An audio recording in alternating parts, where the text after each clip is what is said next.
So 5 reasons why humans are not designed to eat animals. So the first one is we're not actually attracted to death, guts, blood, slaughter of dead animals. So most carnivores are. Most carnivores, whenever they see the food that they call food being chopped, killed, and mutilated for them to eat, that's a big green flag. That is like, yes, okay, I'm about to have dinner. That is a good thing. But to us, we are disgusted by it. We are put off by it. Don't take my word for it. Just watch vegan activists on the street showing the public videos of animals being killed. Second one is we are actually put off at the idea of eating dead animal flesh raw.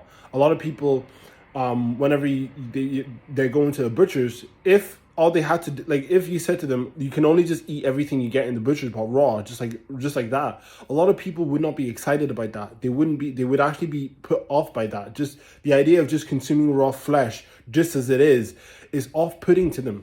Again, which is a bit of a red flag if you are a carnivore or an omnivore. Like, how does that work? Where's the biological drive to be able to consume animal flesh if you're put off by blood and guts and seeing animals being killed and mutilated, and you don't even have any desire to sink your teeth and eat the animal raw?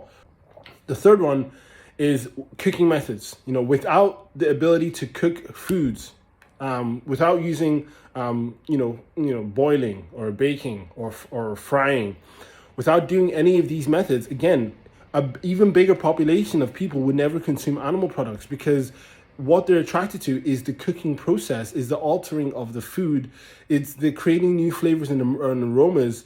That is what they're attracted to. Those sensations, that is what they're attracted to. And without that cooking process, a lot of people, again, would not consume any animal products.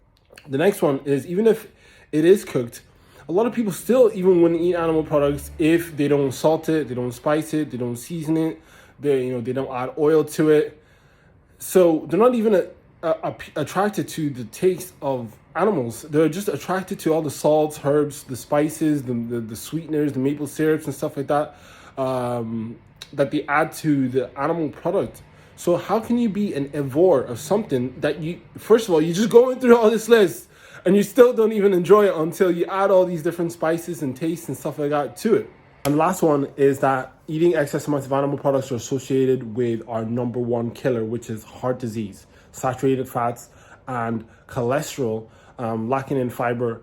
These are the big, strong promoters of heart disease. Atherosclerosis is the building up of plaque in the arteries. You don't get this from broccoli. You don't get this from mangoes. Potatoes isn't building up plaque in your arteries. It's the saturated fat and the cholesterol. So with all those huge lists that I made, this is why I don't believe human beings are carnivores or omnivores. We simply don't have the instinctual attraction, biological drive, and impulse to want to tear our teeth into raw blood, guts of flesh of the animals that we're eating today. We have to go through all these elaborate ways to be able to cook it and salt it and season it, just to be able to make it, palatable. And as well, whenever we consume excess amounts of it or a lot of it, it starts to build up in our arteries. The plaque starts to build up in our arteries, and it is associated with our number one killer, which is heart disease. So no, I can't say that human beings are carnivores or omnivores.